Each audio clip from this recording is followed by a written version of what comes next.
Bonjour, moi je suis la petite voix qui va vous guider sur le parcours de cette promenade dans le village de Courdimanche, en compagnie des artistes de la ferme Cavan.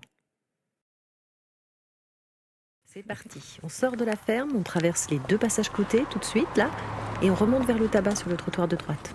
On traverse les 2, hein. Vous voyez la ruelle étroite juste en face du passage piéton ? Eh ben on la prend. Attention aux voitures en traversant, hein.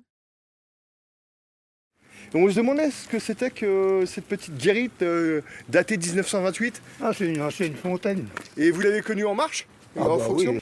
Alors il faut avoir un bon œil parce que c'est un peu effacé. Billette, ouais. J'ai l'impression de voir Courdimanche. Ça m'étonne un peu quand même. Voilà le rucher Ah, ben, nous sommes en face de les qui rouges. fait le bon miel de Courdimanche. Oui, dis donc, et ils ont mis des hausses. Alors là, ce qu'on voit à gauche, qui est fané, parmi les soucis, etc., c'est de la facédie. Et là, c'est Vauréal, non, c'est ça? Là, on est pile entre Vauréal et Courdimanche. Donc là, voilà, c'est exactement l'endroit où on va mettre une immense girouette. Il y a 70 ans. Ici, c'est pour ça qu'il y a beaucoup de murs en pierre, comme ça, et le long des murs, il y avait des fruitiers, et tout autour de Courdimanche, vraiment Courdimanche, c'était une ville fruitière. Alors là, il faut faire vraiment gaffe, parce que ces escaliers ont vraiment été usés par le temps, et les marches sont toutes de guingois. Alors là, tu vois, le long du mur, le mur cassé, là, et ben là, il y a 2 ou 3 figuiers, tout de suite là, le long. Alors là, il y avait des vergers sur votre droite, là, tout ça, c'était... Il y a encore pas mal de fruitiers.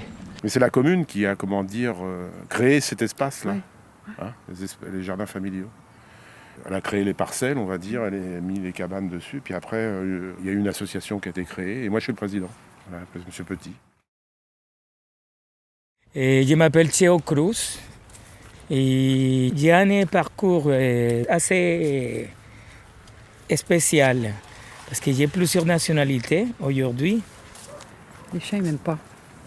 Quand ils me voient, ils aboient. Mais je les aime pas non plus. Peut-être pour ça. Je préfère les gens, voilà.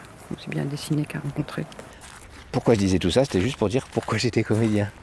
Maintenant, cette chose qui a transformé ma vie, alors au début, on veut être comédien parce qu'on a envie d'être aimé, d'être adulé, d'être adoré, et puis après on remplit sa vie avec d'autres choses. Mais par contre, on a envie de transmettre ce qui nous a transformés.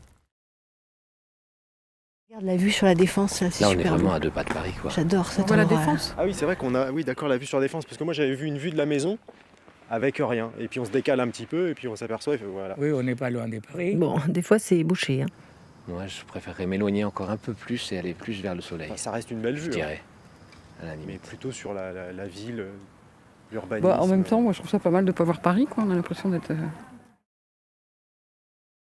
Ah oui, bah alors c'est ceux-là que j'ai dessinés, mais que je les avais dessinés de l'autre côté. C'était rigolo.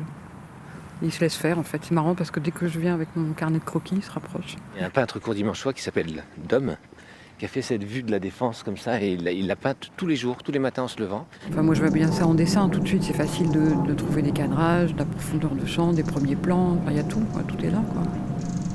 Je vois ces lumières, ça me rappelle tout de suite la démarche de Van Gogh et de tous les impressionnistes. Parce que cette région-là, et en fait, il y a un phénomène optique entre la rivière de l'Oise et la Seine. Et du coup, voilà, on a fait une esquisse au charbon au début, sur nos échelles, pour avoir les proportions, parce que là, c'est du tracé direct, on n'a pas voulu mettre de couleur, vraiment pour pas dénaturer le mur du tout, quoi. Et puis ensuite, on est parti à la bombe noire de peinture, directement, un peu en freestyle. Et... Corot, en fait, dans chacune de ses peintures, alors c'est un peu fatigant parce que c'est un peu trop systématique, mais il y a toujours une dame en rouge, un peu loin. C'est le point rouge qui fait péter tous les verres, quoi. Depuis qu'il y a eu la nouvelle mairie, en fait, l'église s'effondre. Enfin, elle s'effondrait parce que là, il y a eu des travaux énormes qui ont été faits pour la stabiliser.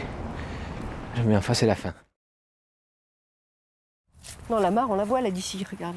Tout est effondré, il n'y a plus que le tour du lavoir. Mais derrière, derrière ce muret, vous pourrez aller voir, il y a un jardin qu'on appelle le jardin des rencontres.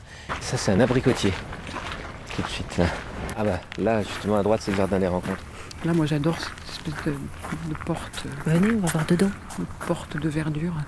Waouh, regarde, magnifique ce petit. C'est un jardin secret. Tu vois, là, il y a encore une petite sente à notre droite. Mais elle aboutit à une maison.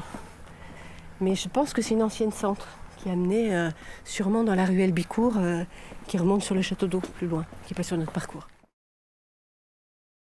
Nous, ça nous va. Nous, les artistes de la ferme, on est ravis d'accueillir d'autres artistes, d'autres événements, des musiciens, du théâtre dans cette cour de ferme, qui du coup prend une autre allure que moi j'adore, quoi. Enfin, pleine d'artistes, pleine de créations, pleine de public, de tout. Voilà, tout est mélangé. 2 journées très riches pour le village et pour nous.